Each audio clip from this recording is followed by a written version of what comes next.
এবং 32টা জেলা ইনশাআল্লাহ একযোগে পুরো বাংলাদেশের সীমান্তে আমরা প্রতিবাদ সমাবেশ করব, মানব প্রাচীর তৈরি করব। বাংলাদেশ আবার দেখিয়ে দিবে 71 সালে যেভাবে হলো আমরা বাংলাদেশের সার্বভৌমত্ব রক্ষার জন্য ঝাঁপিয়ে পড়েছিলাম, তেমনিভাবে এই সময়ে যদি কোনো রাষ্ট্র, সন্ত্রাসী গোষ্ঠী বা সন্ত্রাসী বাহিনী বাংলাদেশের সার্বভৌমত্বকে লঙ্ঘন করতে চায়, আমরা হলো আমাদের সর্বোচ্চটা দিয়ে বাংলাদেশের মানুষকে নিয়ে ঐক্যবদ্ধভাবে আমাদের সীমান্ত রক্ষা করব। পুরো বাংলাদেশের জনগণকে আহ্বান জানাবো, সীমান্ত এলাকায় আপনারা বাংলাদেশের পক্ষ থেকে একটা মানব প্রাচীর তৈরি করেন।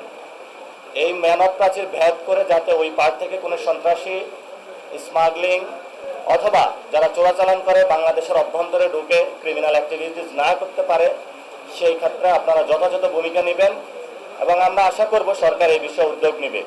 তবে আমি যেটা দেখে এসেছি, সরকারের ভূমিকা সীমান্তে খুবই অপ্রতুল এবং সরকার সীমান্তে নজরদারির ক্ষেত্রে খুবই স্বল্প ভূমিকা পালন করছে এবং এই ক্ষেত্রে 3 জন মন্ত্রী বক্তব্য দিয়েছেন। স্বরাষ্ট্রমন্ত্রী সালাউদ্দিন সাহেব বলেছেন ওইখানে লেথাল উইপনে যে হত্যাকাণ্ড হয় এটা বর্ডার কিলিং না, কিন্তু উনি যে বক্তব্য দিয়েছেন এটা সত্য নয়, সেটা আমরা প্রত্যাখ্যান করছি। দ্বিতীয়ত শামা ওয়াহেদ, উনি একজন প্রতিমন্ত্রী, উনি যে বক্তব্য দিয়েছেন যে তাদেরকে 12টা চিঠি দেওয়া হয়েছে, তারা রেসপন্স করে নাই। তা আমরা মনে করব যে রেসপন্স যদি না করে তাহলে পররাষ্ট্রনীতির ক্ষেত্রে আর একটু নতজানু থেকে সরে সঠিক পররাষ্ট্রনীতি নেওয়া, উদ্যোগ নেওয়া সরকারকে প্রয়োজন। ওই একটা চিঠিতে সাথে সাথে শেখ হাসিনাকে একটু ফেরত চাওয়া প্রয়োজন।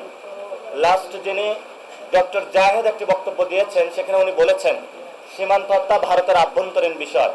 আমরা সর্বদা এই বক্তব্য প্রত্যাখ্যান করছি, কারণ আপনার সীমান্তে যখন উত্তেজনা হচ্ছে, সেখান থেকে অবৈধ বাংলাদেশি বলে আমাদেরকে পাঠানো হচ্ছে বাংলাদেশে, তাহলে উনি যে বক্তব্য দিয়েছেন এটা শুধু ভারতের আভ্যন্তরীণ বিষয় নয়, এখানে বাংলাদেশের মানুষের জীবন সংগ্রাম, বাংলাদেশের সার্বভৌমত্ব জড়িত রয়েছে।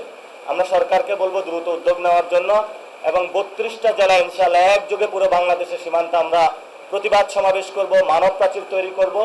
বাংলাদেশ আবার দেখিয়ে দিবে 71 সালে যেভাবে হলো আমরা বাংলাদেশের সার্বভৌমত্ব রক্ষার জন্য ঝাঁপিয়ে পড়েছিলাম, তেমনিভাবে এই সময়ে যদি কোনো রাষ্ট্র, সন্ত্রাসী গোষ্ঠী বা সন্ত্রাসী বাহিনী বাংলাদেশের সার্বভৌমত্বকে লঙ্ঘন করতে চায়, আমরা হলো আমাদের সর্বোচ্চটা দিয়ে বাংলাদেশের মানুষকে নিয়ে ঐক্যবদ্ধভাবে আমাদের সীমান্ত রক্ষা করব।